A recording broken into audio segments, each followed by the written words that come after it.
Hello friends, welcome back to my channel. In this video, we are going to study about force, its effect and types of force and relation between force and work. It's an interesting chapter. I hope you all will enjoy. Force, we have to find out what is force. A push or pull acting on an object is called force. What happens when you kick a football? The ball moves. Similarly, a door moves when you push or pull it. So, a force is a push or pull that acts on an object. Force is applied when a football is kicked, or when the pages of a book are turned, or when you lift a glass of water. So, at all these places, you will see that you are applying force. Now let us find out what are the effects of force. The first effect of force is force can make an object move. A ball starts rolling when it is kicked. When you have to move a table from one place to another, you have to apply force. So any object which is stationary or steady or not moving, to make it move, we need to apply force. Or we can also say that if an object is moving, that means someone has applied force. Without applying force, object cannot move. So, force can make an object move. Force can stop a moving object. This is second effect. Force can stop a moving object. A ball stops moving when you catch it. You must have seen in the match of cricket, a fielder catches the ball and stops it. A fielder sometimes stops the ball with his leg. So what does he do? He applies force and stops the ball.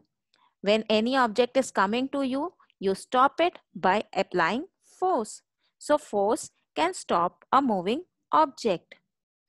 The next effect of force is force can change the direction in which an object is moving. A badminton shuttle changes direction when it is hit with a racket. Same happens in the match of cricket. A bowler throws the ball. Ball is going in one direction. What does the batsman do? The batsman hits the ball and changes the direction of the ball. And this change is in his choice. He can change in any direction. Then, fourth effect of force is force can change the shape of an object. The shape of a ball of dough changes when you press it. You must have seen your mother making chapatis. In the beginning, the dough is in a ball shape. What happens when she applies force to it? It spreads and the shape changes.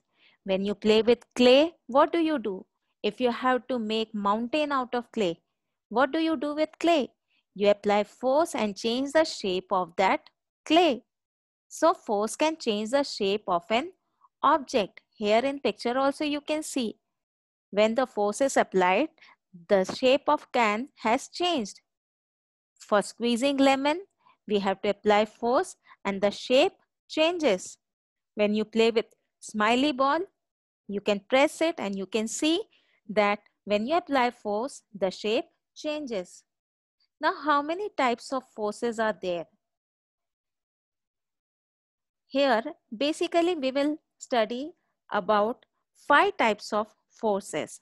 The first force is muscular force. Yes, the force which you apply through your muscles. This force is applied by using muscles. When you push or pull an object, you use your muscles to apply force. This force is called muscular force. You use muscular force to open a door, move a table, write in your notebook, and at many places. You must have seen these weightlifters. They also apply their force and they lift the weight. The next type of force is gravitational force. Every object in the universe attracts the object near it. This force of attraction is called gravitational force. It depends on the size of the object. Have you seen how a ball that is thrown up falls back to the earth? It is Earth's gravity that pulls objects towards the earth and keeps them flying away into space. Students, for your surprise, even we have the force of gravity. Every body in the universe has the force of gravity. But because compared to universe, our size is very, very, very small, so we cannot feel this gravitational force of our body. But no object in this universe is there which does not have gravitational force. Every body in the universe has gravitational force. The next type of force is frictional force. Have you seen what happens when a toy car is pushed? The car stops after some time. This is because of friction. It acts in the direction opposite to the direction of movement and stops the car after some time. Smooth surface cause less friction than rough surfaces. Friction is very important in daily life. It is needed for you to walk on any surface. You need friction for brakes to work in your bicycle.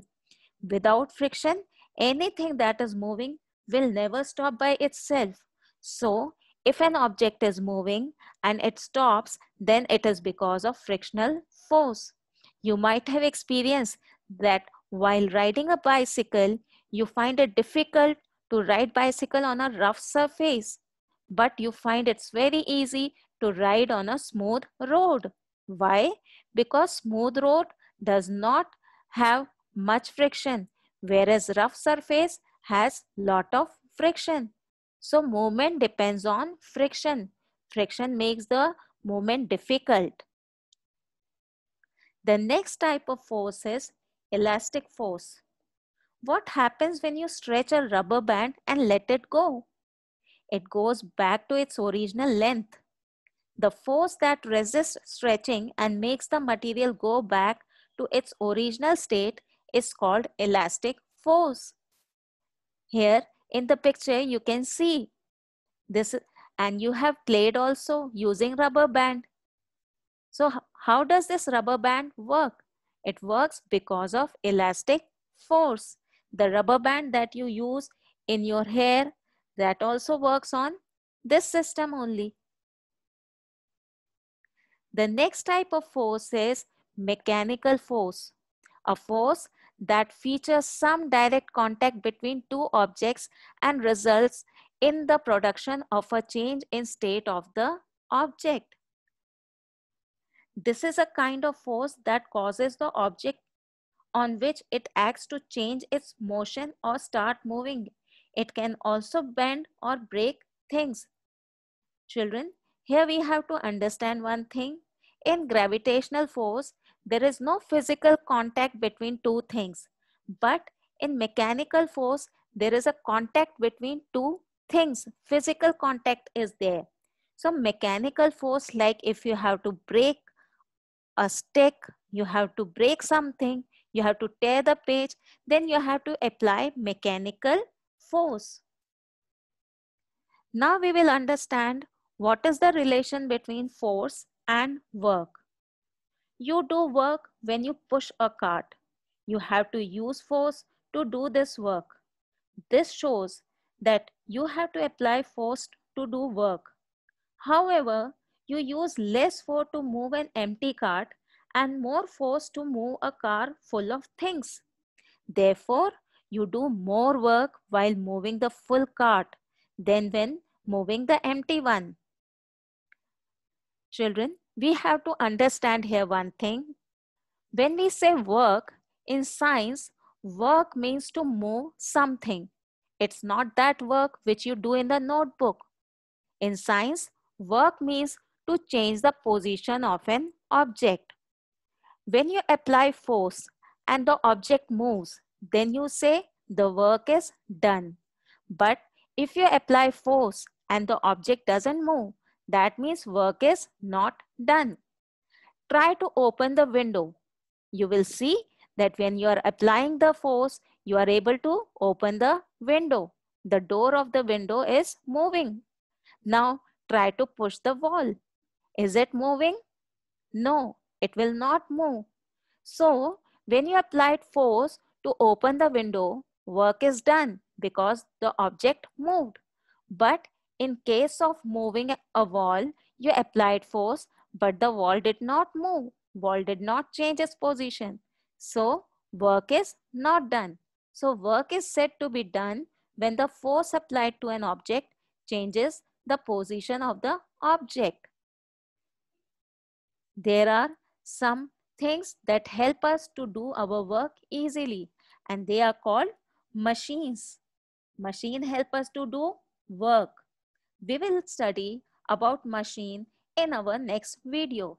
Thank you. I hope you start learning this topic and you have fun in learning this topic.